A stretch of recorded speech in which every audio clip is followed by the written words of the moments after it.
Hey, I'm Derek. And I'm Noah. And you're listening to A Bite Of, where we take our current favorite pop culture obsession and we just enjoy just one little nibble at a time.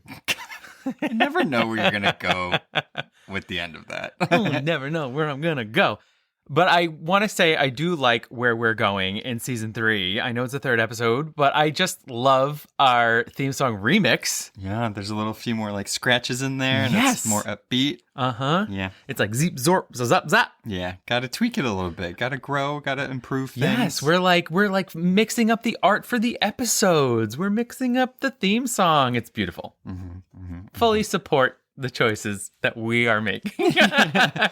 And then just a quick little reminder, that review thing. So we're still doing that giveaway. We are going to be giving you sweet little things. We've sent out 1, maybe 2 by now already of lucky winners. So leave us a review and rating on Apple Podcasts, and we will be picking lucky winners, and you'll be getting some free crap. I mean, It's not crap. It's great stuff, but you'll get some free stuff. We're using crap colloquially for fun things. Right. So just wanted to throw that out there. Yeah. So, of course, every time we start an episode, we like to look back at our past episode. So let us recap the Season 2, Episode 2, The Passenger of the Mandalorian. So in that episode, we got to meet the wonderful, the lovely Frog Lady. Yep. I mean, I love Baby Yoda, but she's like stolen my heart to a different level. 100%. I agree. Yeah, I love her. Yeah. She's so sweet. And so basically, the Mandalorian has to get her to Trask in order for her to get her eggs fertilized. And of course, they run into an ice planet and some knobby white spiders, and things get crazy. And Baby Yoda eats some eggs. Poor decision on Baby Yoda's part. I mean, he's hungry. Also, I don't think he really knows what's happening. He just sees like a great, delicious canister of food and doesn't understand why he can't keep eating that. Yeah, he's so hungry. He's just a growing Yoda. And he needs nutrients real bad. That's really all that happened in that episode. Yeah. We find out that the rebels that came and stopped him a few times, they know about the prisoners that he let escape in the first season, but also just let him go with a warning. So And he's like, you're going to help me out of here, right? And they're like, bye-bye. Yeah. So it's left with the Razor Crest in shambles, and it's slowly drifting its way to Trask. Yep, that's it. So, before we get into this episode, spoiler alert! Hopefully you're watching The Mandalorian as it comes out week by week, but if you are not and you're just listening to us and you want anything spoiled, stop right now, or keep going, and just enjoy it later.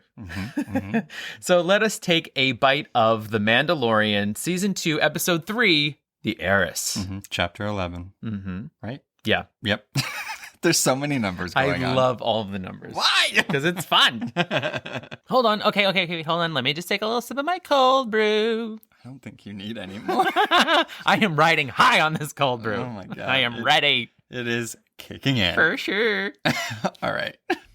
So, opens with the Razor Crest still hobbling its way to Trask. It gets there. They all wake up from their sleepy little naps. Turns out he can't really land this thing because it's in shambles. And I feel him because my first car was a Mitsubishi Eclipse. I said that weird. Eclipse, bright red, ragtop convertible. First day I got it, somebody sliced open the top. Oh. And then I was like really poor back then, working a retail job. I duct taped the roof. And every time it rained inside my car too. Are you haunted by the sound of like of duct tape going? Yeah. And I will never, ever get another convertible ever again. Learned your lesson, smart man. Anyway, he's trying to land this in the port. And he's like, well, I can't autopilot this shit, and we might fry to death, so... Yeah, so apparently landing without autopilot landing is just dropping into a planet's atmosphere and basically going on fire. Yeah, turning the engines on at the last second. Exactly. Hoping that you make it. And then while they're dropping, like, the people at the flight tower are like, come in, Razor Crest, you're dropping way too fast. And he's like, I know. And they're like, excuse me, sir, it's too much. Then he shuts it off. And then he's like, Frog Lady, help me. She's got like one hand on this gear and one hand on her backpack of eggs. Baby Yoda, by the way, loving it. Yeah, he's like, we're in Six Flags right now. I love the Tower of Terror. Yes. He's like, drop me. I love the feeling in my stomach. By the way, absolutely no seatbelt for Baby Yoda. I am very concerned. I mean, there are seatbelts, but I don't think they're like... He could just use the Force, like, at some point. He's just sitting there in his little sack, like, woohoo! Yeah, so he almost sticks the landing. Oh, so close. Very close, falls into the sea. And then some Mon Cala guy that's at the port is just like, okay, what do you want me to do with this? He's like, just fix it. He's like, I'll fill it up if it can still hold fuel. Yeah, it's got like seaweed all over it. Yeah. It is not in good shape. Yeah. It just keeps getting worse. Then the first thing that Frog Lady does, as soon as she gets off of this rickety old dangerous journey that this Mandalorian took her on, she starts calling for her husband. And then she sees him across the way. And then the absolute cutest run to the love of your life. Oh my God. With your sack full of baby eggs. Yeah. It was so cute. It was so cute. Why do we love these, like, practical effects fauna of Star Wars so much? I mean, there's a moment where she's looking around and I'm like, is she gonna get ghosted right now? Oh, no. No, not Frog Lady. She just went on this crazy journey with these two strangers. But no, he appears out from behind some cargo. And I mean, the music swells. They're making frog noises. And they just start hugging. It's the cutest thing ever. It's amazing. I love it. And we see this strange little figure in the fog. And he asks, of course, Mando's on this quest. So he asks straight away, I heard you can show me where people that look like me are. I think they already found you though, Mando. Yeah. And she is like trying to look mysterious, but she has like a black cloak on, but her face is like beat for the gods. She's gorgeous. She's like, got him. I mean, he didn't really come in inconspicuously. He was a flaming ball of wreckage coming straight for the port. That then fell in the water as well. So they had to get the crane and everything. And even when he gets off the ship, I mean, he's a Mandalorian in like the shiniest Beskar armor ever. And you also have a frog person screaming for their husband. Yeah. Oh my gosh, what a crew. That intergalactic Twitter was blowing up. Yes. Yeah. They're like, OMG, did you see that hashtag the docs? Hashtag trash tash.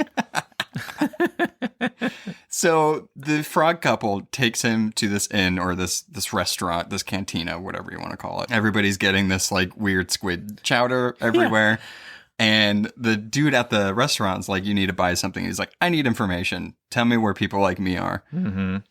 He's like, okay, let me go like talk to somebody real quick. All the while, Baby Yoda gets this little bowl of chowder, and it tries to eat him. Yeah. Welcome to the Trask Inn, where the chowder comes from a hose in the ceiling, and it'll attack you upon first bite. So cute. I love these, like, Baby Yoda moments. If the Baby Yoda isn't using the Force, I want him in these weird situations. Yeah. And Baby Yoda, like, almost said a word. He was like, hey, baby, or something like that. I mean, he's speaking something. Yeah. He's moved on from cooing to, like, light gibberish. I'm really liking the subtleness of it, because I feel like he's not aging super quickly just to age him and just to progress some weird story. It's like, no, he's like slowly learning. And, and you can see he's responsive to things that Mando says to him now. So yeah, he's growing up. He could maybe speak a little bit, but he understands, his quote unquote father figure. And it's so adorable. And then he gets squid in the face. And Mando, being just the best caretaker there is, says, don't play with your food, and gives it a little stab with his knife. Yeah. So then we see this Quarren pretty much telling him, like, oh, I can take you to your people. It's just a couple hours on a ship. We'll be there. So Mando and Baby Yoda go with him, because why not? And you're seeing that Mando's trusting people more. In the beginning, he was more doing job by job. And now, I think through his journey, he's really like, okay, you tell me this is where we go. This is where we go. Well, apparently you can't trust anybody in the Trask black market port. This Davy Jones looking mother effer, Squitter, is like, have you ever seen Mama Core eat before? It's pretty amazing. Your kid might like it. And he's like, no, we're good. He's like, are you sure? It's pretty amazing. Get closer to the water pit we have in our ship. And he's like, all right. So they go over there. Stupid. Bad decision, boo. He pushes Baby Yoda into the water. Thankfully, he was in his little pod. But I don't know if this was like a slight, tiny, itty bitty poetic justice for Baby Yoda eating all those eggs. And it's like, well, something else can eat you. Mm-hmm. And something's going to pop you in your mouth just like you did all those little babies. Because, yeah, that Baby Yoda flying egg bassinet dropped right in that water. But smart on him to close the bassinet. Yeah, he's getting quick. He's getting quick, that little hatch. Yeah. He's just like, Pew! He knows when there's danger. That is for sure. They want him for his Beskar armor. Mm-hmm. It seems like a very much running theme. Like, oh, super shiny. Also, why couldn't you just like subdue the shininess a little bit? Like, make it look more worn. It's called a Brillo pad. Just give it a couple of swipes. You'll look great. Yeah, so they push him in there too, close the gate. He's stuck in this thing with his mama core. But then, out of nowhere, comes in Kimberly. Trini. Yeah. Jason. I would say Billy. Yeah, I know. It wasn't Jason. Yeah, it wasn't Jason. Yeah, but the Power Rangers of Trask, a.k.a. some more Mandalorians in blue, they just come rocking on that deck. Mm-hmm. And they're like, watch this. Spinning kick. Knife in the throat. Other kick. Duck, dodge. Whap-pow, whap-pow, whap-pow. Get him.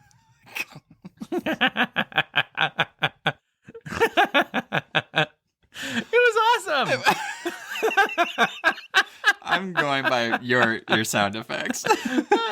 Yeah, they come in guns a-blazing, super coordinated, super badass. Yeah. Coming with the spinning rocket kick. Heck yeah. Everything. And then we realize it's Bo-Motherfucking Katan. Oh my god. So, Clone Wars. Hit it.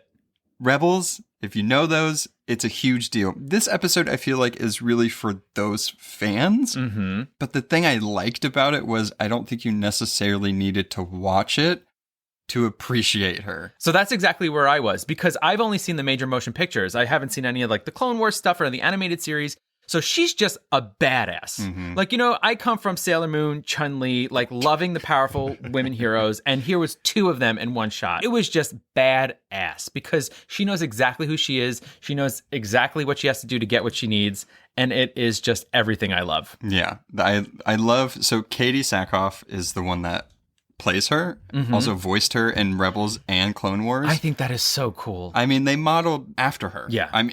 She looks exactly like her. I'm so glad she looks like the character. It's so cool. Yeah. It's so cool. And so he's still trapped in there, and she's like, all right, come out. And he's like, the child's in there. Just get the kid. Mm-hmm. And one thing I was wondering, when he got in there, his armor filled up with water. And I'm like, how is there not an underwater setting of the armor? Like, I don't understand. It could see heat, it could shoot missiles, but sure enough. Yeah, why do you have a helmet in the first place? Exactly.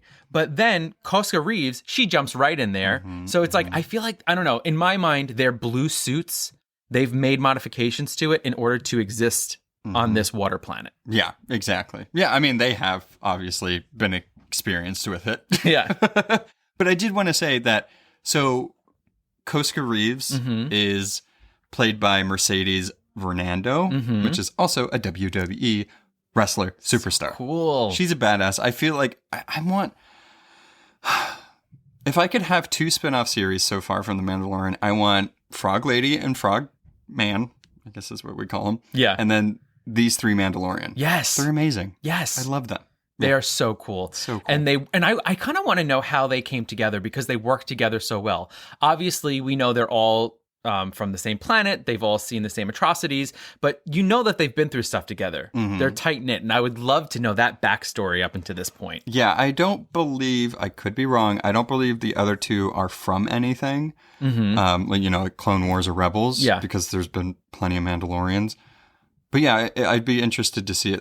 It seems like she's trying to help the greater Mandalore push to independence and to take back Mandalore. Mm-hmm. So I feel like they could have just been from tagged along from any type of mission, or they just kind of close knit. Who knows? Yeah, I don't know. So after this, he's like, oh cool, Mandalorians, these are the guys I'm looking for. And then they take off their helmets. And here I am, right? This is really my only Mandalorian stuff that I know is the Mandalorian clutching my pearls. Excuse? We don't do that. Yeah. That's not what we do. But it's interesting because a lot of people that have watched the other stuff, so like Clone Wars and Rebels, the Mandalorians freely take off their helmets all the time. So it's interesting to see this Mandalorian being so against that. Yeah. And he has a little freak out. He's like, whoa, whoa, whoa, whoa, whoa. Where'd you get that armor? Like, we don't do that. What are you doing? And then they're like, oh, he's one of them. And he's like, what does that mean? And she's like, you're a child of the Watch. And she says something like a cult of religious zealots whose goal is to reestablish the ancient way. I mean, big bomb drop on poor Din / Mando. Yeah. His whole life and culture, because you have Bo-Katan telling you you're part of a cult. You know that, right? Yeah. It's like, ooh, yikes. Not great. Not great. Not good. So she does tell him that I've had this armor for 3 generations. Like, back up. Like, I like the little look she kind of gave him too. Like, what are you talking? Like, this is my armor. Yeah. And, Mando's not having it. He's just like, okay, whatever. Weirdos. Yeah. And I think with his last interaction, and I think the whole point of the first episode when we saw the Marshal, so Cobb Vanth, he wasn't a Mandalorian. So yeah. I don't know if he's like fully trusting it or like what's happening. Also, that big bomb drop about his upbringing is weird. So he's just like, you know what, guys, peace out. I'm just like, bye. Rockets off of that. He's like going through the city, figuring out what to do. And more Quarren, super quickly too, are like, you killed my brother. He can't get a break. It's that Trask Twitterverse that you mentioned before. They just got each other direct messaging nonstop. They put it as like, hey, that Mandalorian killed this Quarren. Yeah. At Quarren number 5, they killed your brother Quarren number 3. So he gets surrounded again. Power Ranger, amazing. Action scene happens again. And then she's like, you know what? Let's go get a drink and let's talk. So this is where we find out more about her. But I did want to give a little background in case people don't know. And I would love that. Yeah. So the history of Mandalore is super complicated. With this whole extended universe stuff, it gets hard to really pin down what happened when, who's blah, blah, blah. So I'm more going to focus on Bo-Katan because that's just easier. And that's who we're talking about. Yeah. So the gist is that Bo-Katan's sister, Satine, was once the ruler of Mandalore. And then side note, if you've watched anything else or know any of the extended lore, it's actually Obi-Wan's one true love. So it's super interesting, connected that way. And there is talks that a Obi-Wan series is going to be coming out just like this, a live action. So I'm wondering if that's going to be explored. Okay. It's super cool because we might get to see Bo-Katan again. I would love that. At that one point, Bo-Katan also was a ruler too, so it's been passed through the family line. So what exactly happened in the Purge? And she mentioned in the show that, the Purge happened, there was a big war, Empire took over Mandalore. It's not really, like, what happened exactly is still in question, but it seems that Bo-Katan lost power of Mandalore and the Darksaber as well. So not good. Bo-Katan and her sister are very important figures in the planet's history, and the fact that Mando doesn't know that also shows that his extremist upbringing did shelter him from stuff like that. Yeah, because if you think about it, right, in the first season, whenever he was with the armorist, they're like in a cave. Like their whole lives are underground. It seems very secretive. And the way that these 3 are living is like they're sort of out in the open. They can take their helmets off. So it's way different. Way different. And so that it punches a little more whenever, he's like, where'd you get that armor? And she's like, hold up. I was like the ruler of Mandalore here. Yeah. Back off. How about that? Right. How about you take a step back? Yeah. I also like that. I just kind of love her styling because it makes so much sense to me. Like she takes her helmet off and it's like, she sort of has hat hair, right? So it's just like, but it's always perfect. Oh, it's always like perfectly framed to her face. But it's like, yes, that is the smart haircut that Mandalorian would have. And I also love Koska's hair. She's got those like sweet braids going across her forehead. They're just so badass. Yeah, I love them. Yeah. So she pretty much tells him she needs help getting the weapons from this Imperial ship. Yeah. Essentially. And then she'll tell him about the Jedi, where he can find where he's taking Baby Yoda. So this episode moves very quickly. Yeah. By the way, there's no like transition scenes. There's no like, here, let's sit and chew the scenery a bit. It's very much like this happened, this happened, this happened. So if it sounds like we're going fast, it's literally what happens in the episode. Yeah. If you think about it, from now to the rest of the episode, it's all this one, scene taking place inside the ship.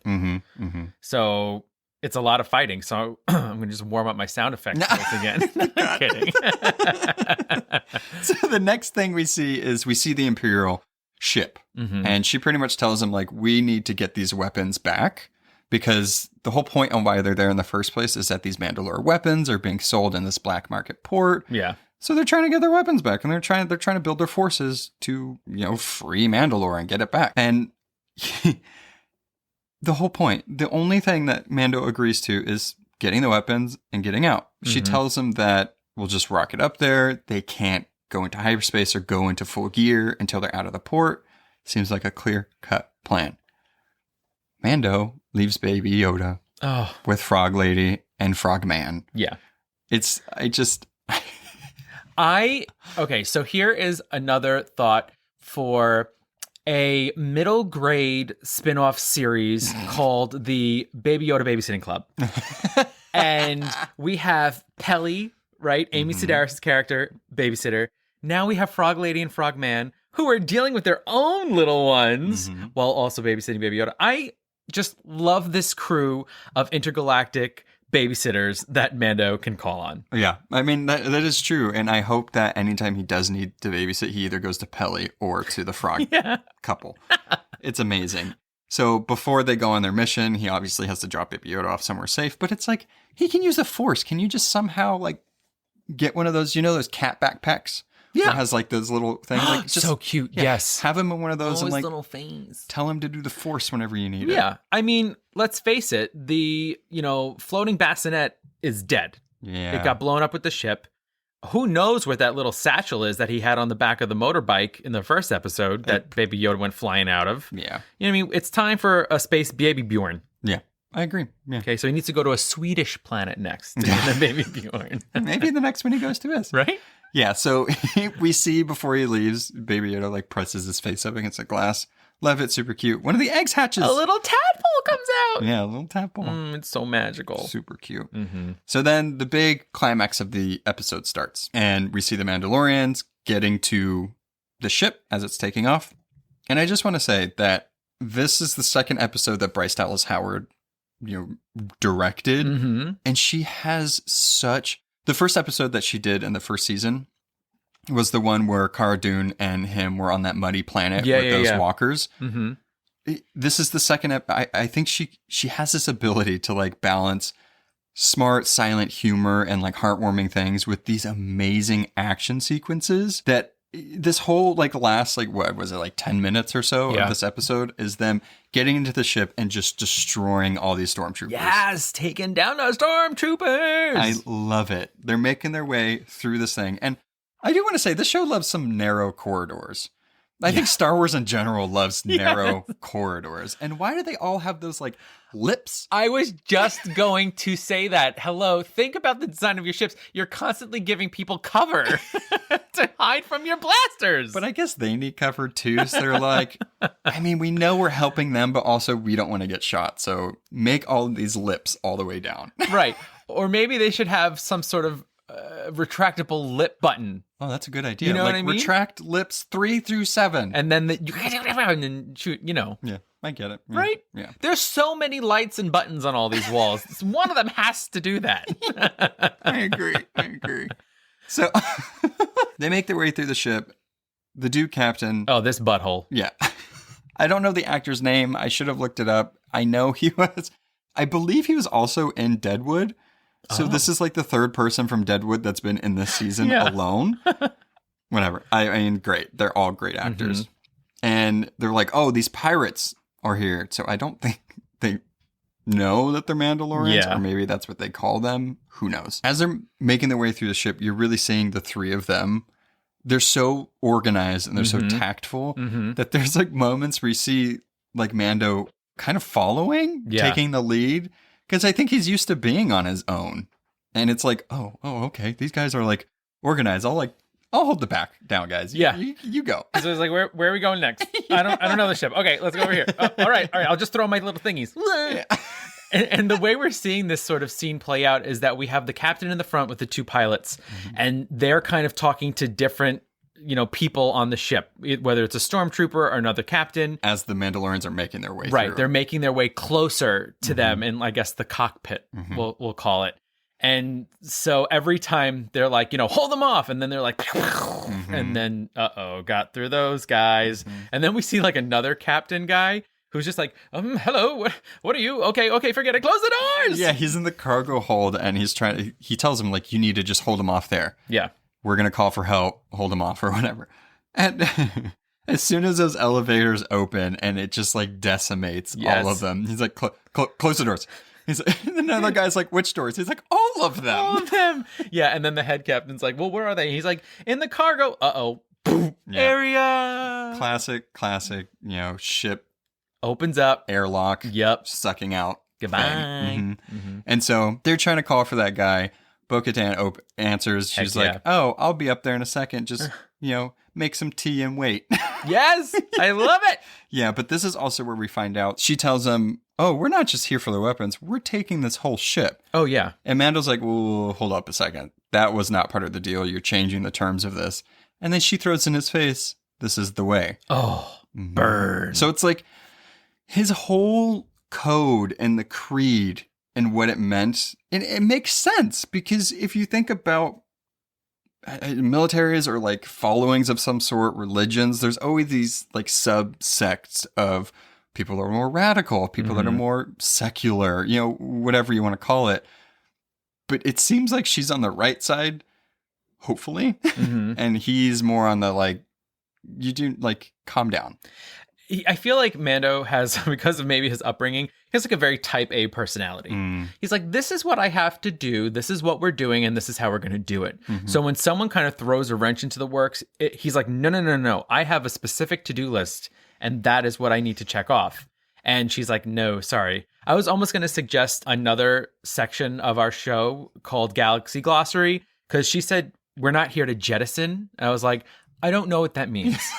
So I looked it up, and to jettison means to cast goods overboard. I was like, So she's like, we're not here to do that. Wow. We're actually going to take over this whole ship. Oh, interesting. Yeah. Wow. I was like, dictionary.com. So she pretty much tells him, just help me finish this. Also, he's in the ship and it's moving, so I don't think he really has a choice. So they make their way up there. This commander guy ends up calling Moff Gideon. So we're seeing Moff Gideon. Yeah, FaceTime. Yeah. Hollow time. And he's pretty much like, hey, we got people here. We need help. And Moff Gideon's like, is it the same people that have been doing this over and over again? He's like, yeah, I think so. Where are they? They're in the cargo place. He's like, nah, bye. Yeah. Luck. He literally is like, you know what to do. Yeah. Bye. Long live the Empire. Kill yourself. Yeah, not you though. Bye. Boop. End call. Yeah. So the two pilots are like, WT. Can I also comment on, I've never understood these Imperial like soldier workers uniforms. Oh, let's talk about it. What do those clear Legos on their shirts mean? Like, I can see that some of them have 6 and 4, so it's like, obviously that's ranking. Yeah. But why are they so, like, big? Like, why? They also look very similar to the lights that are all over the ship. They're just buttons. Yeah, they're just buttons. They're just like, I want another one. Yeah.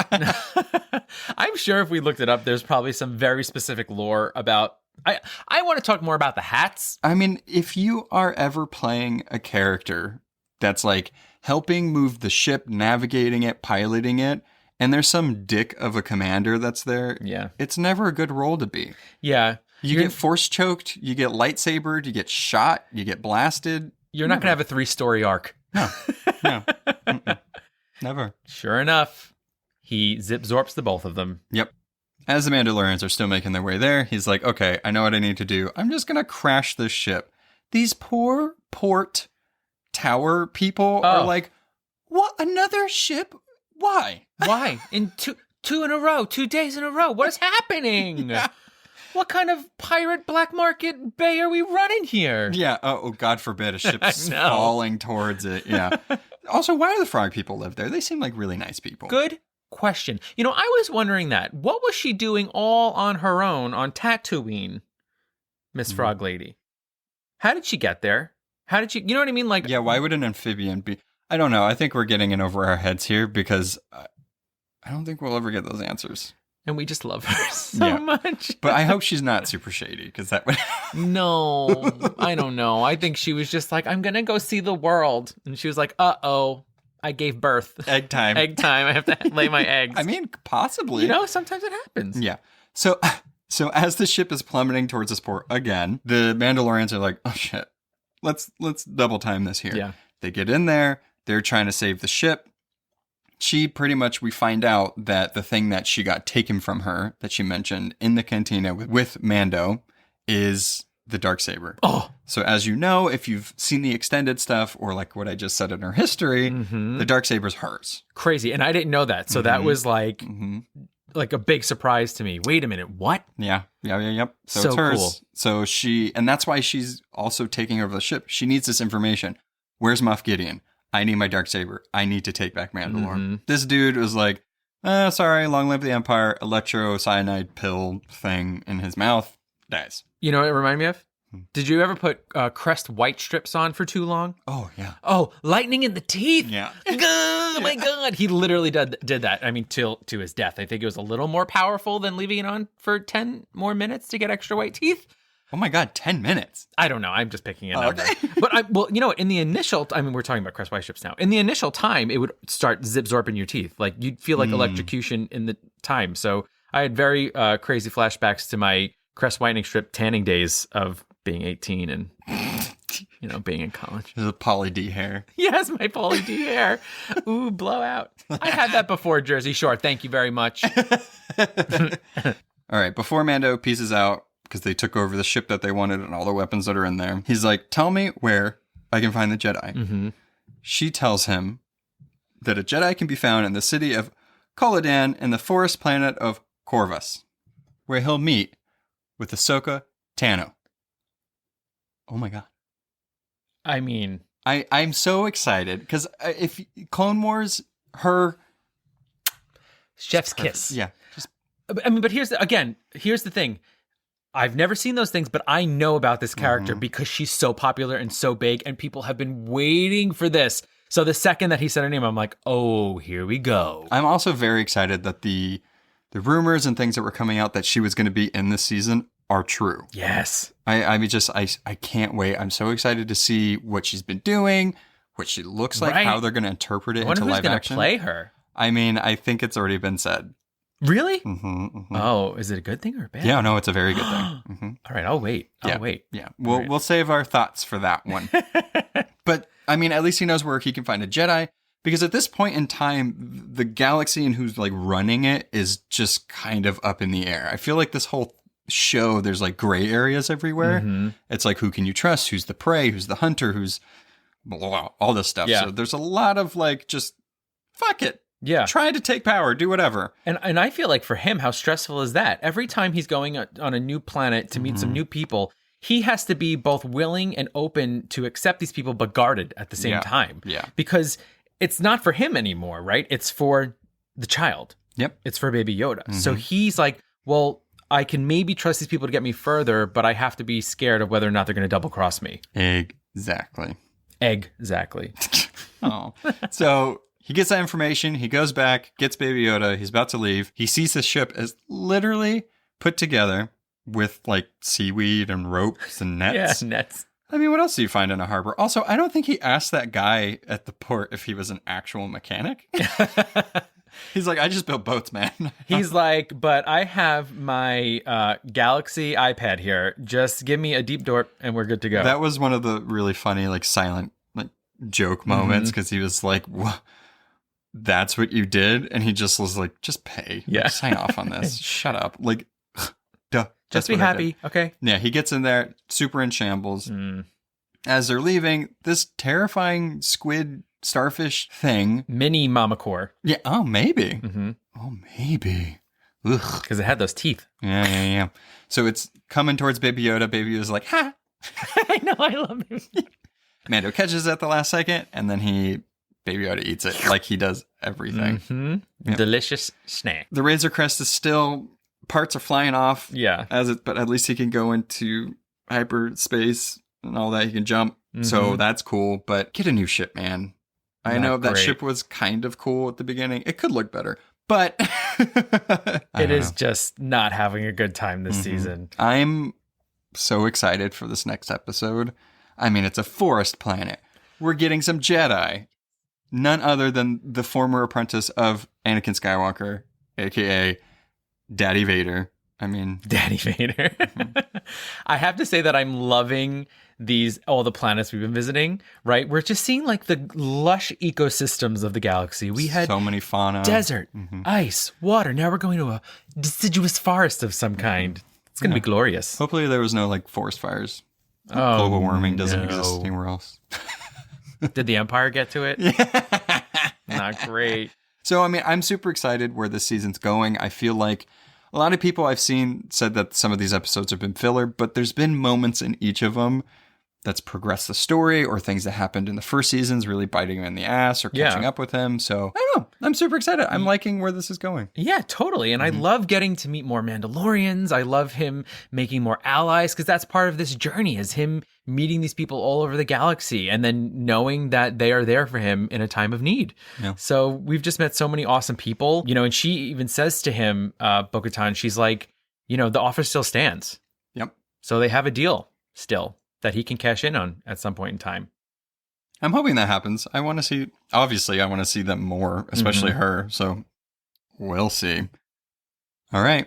So before we go, it's time for this episode's Galaxy Guide. I'm so glad I said that in one take. For some reason, I can't say that very quickly with thinking about it. Galaxy Guide.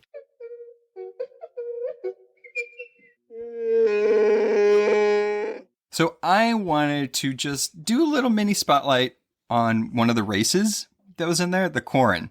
So those are the guys with the tentacles on the face. The squid guys. Yeah, the ones that you can apparently not trust. No. Do not trust anybody with a squid head. Them or their brothers or whomever, their cousins. Not great. All right, so these... I did want to say squid heads is apparently a derogatory term used towards them, so I apologize for any Quarren listening.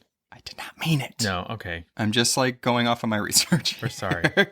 So they come from a planet called Mon Cala, and they coexist with another race, the Mon Calamari. Oh, delicious. Which was the race that helped Mando fix his ship in this one. Right, and that's like Akbar. General yes. Akbar, right? The guy that was like, it's a trap! Yeah. From the original, yes. Which I do want to say, the Mon Calamari, I never knew that was their full race's name. And makes so much more sense whenever he goes into the ship and he's like, calamari. I'm like, is he hungry? No, totally. I thought he was making fun of them because they're like, like fish people. I was like, oh, that's like a weird burn. But also, who came up with the name Mon Calamari? It's food. It's food. Yeah, they were eating. They were out at an Italian dinner, and they were like, "What should we call these guys?" I don't know, calamari. Delicious. So away from the Mon Calamari, because they do coexist with them in a peaceful-ish, kind of tumultuous way. In their history, there's actually been some hybrids of both of them. Cool. So some cross species, babies being made. Super cool. All for it. Love who you love. Just a little bit more on them. They actually come in a variety of different colors, which I think is super cool. And that's why when we see them, depending on where they're at, the skin color variation is different. So just as their skin colors, they can be orange, pale, purple, pink, salmon, or tan. Super cool. I like that. I would like to meet a purple Quarren, please. And then because I'm just more talking about them as a species, maybe some things that people might not know. Huge history on them and their planets and stuff like that. I didn't really want to get into all that. But so as like squid people, they typically have all their body covered except for their head. Yeah. And a interesting fact about them is not only since they're bipedal, but they like to be in water, typically immersed in liquid. They can apparently spit clouds of black ink as a defensive measure. Whoa. So I'm sad we didn't see any of that. True. So they're literally squid people. Yeah. With like humanoid bodies. Sure. Is what they are. I thought that was super interesting. That is cool. I like this defense mechanism. I'm surprised they didn't whip it out on old Mando. Yeah, and it also is released, just anytime they get hurt. So, but I wonder if they're not in water, if it's just like... Oh, that's true. Yeah. Sad. I got it all over my clothes. So that's the Quarren. I thought it would be interesting to really say their name and where they came from, and they actually coexist, or at least are from the same planet as the Mon Calamari. So I thought that was interesting. What are they doing on Trask? That is the question. All right. So, yeah, don't forget to subscribe, leave a rating review, chat us up, say hi. Visit our website, abiteofpod.com, and we'll see you next time. Bye. Bye. Thanks for listening to A Bite of. Artwork and editing by our own Noah. Be sure to follow us on Instagram and Twitter at A Bite of Pod, and on Facebook at A Bite of. If you have any questions, recommendations, or just want to say hi, you can contact us on abiteofpod.com. Please be sure to subscribe, rate, and review to spread the word. See you next time on A Bite of. Bye.